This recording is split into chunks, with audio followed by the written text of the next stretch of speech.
Welcome to the Viral Workaholic. Today we're starting on a project. It's going to be about a 60-hour project. We are doing Soffit and Fascia on a hipped roof house. I am providing you with a quick view of what the Soffit and Fascia looked like before we started. As with the Soffit and Fascia, the back porch has succumbed to the years and the weather. The homeowner wants it removed, so in true Viral Workaholic style, Viral Workaholic is going to remove it with his truck. Hoorah! As with any renovation project, the old has to come off before the new can go back up. So Viral Workaholic is having a good time ripping and tearing her down. It's been a few weeks since Viral Workaholic has put up a video, and this is the reason why. The Viral Workaholic has been hammering hard at getting the content, produce you a nice video to show you how to install Soffit and Fascia on a hipped roof house. As you can see, it actually looks a little better just getting the old off. Here's a quick shot of what you have to look forward to. Now with the old removed, where do you begin? To ensure that your soffit is level, place your level from your fascia board over to the side of the house and place a mark. This mark will be used as a starting point for your F channel. The F channel is what holds the soffit to the side of the house. With a couple of leveling marks to get started, we'll be ready to install the F channel. You'll need to cut a 45-degree outside angle to the end of the F channel that's going to go to the corner of the house. Start at the end of the house with the leveling mark that you started with and secure one end of the F channel. Then work your way down with your level to ensure that the F channel remains level all the way down the side of the house. With your F channel installed and the length of your soffit determined, you can begin your cutting. A 1-foot speed square will be used to ensure that the soffit goes up straight. Just measure out your length with the tape measure, lay your speed square on the mark, draw a straight line, and begin cutting.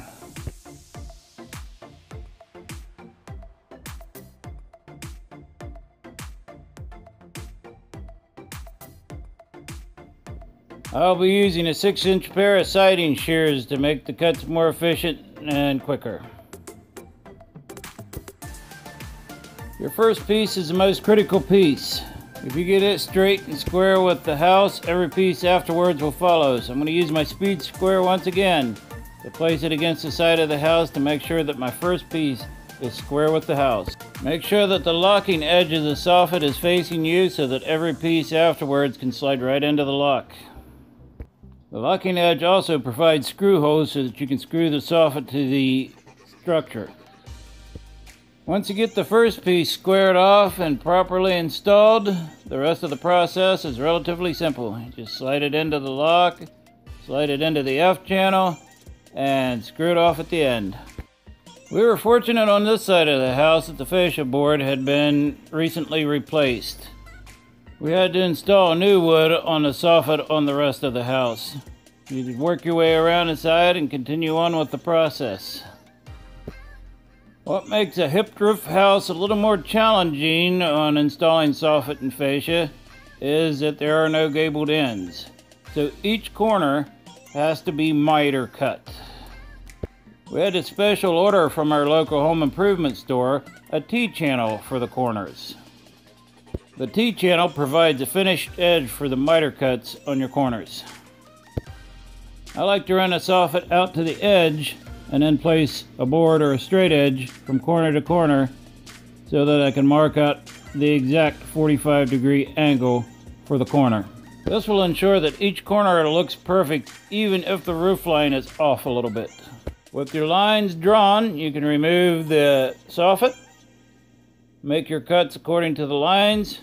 Place your T-channel up and then secure it and place the soffit right back into the T-channel and it will look perfect. With the soffit complete, you can begin installing your fascia. The aluminum fascia comes in 3 sizes. It comes in a 4, a 6, and an 8.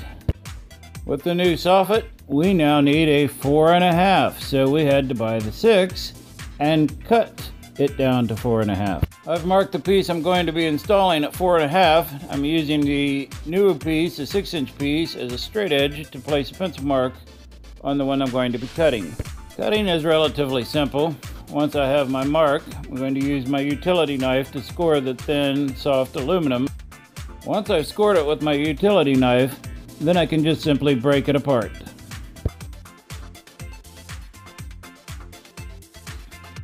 Once I have the width that I need, then I need to work on the end. At the end, I'll need to make a miter cut on one end of it, about 2 inches down, so that I can wrap and bend it around the corner so that I have an overlap for the adjoining piece of fascia. With all the cuts completed, now I can begin to install the fascia. I'm going to use a white screw to screw the fascia in, tap it in with the hammer, then use my screw gun to screw it in.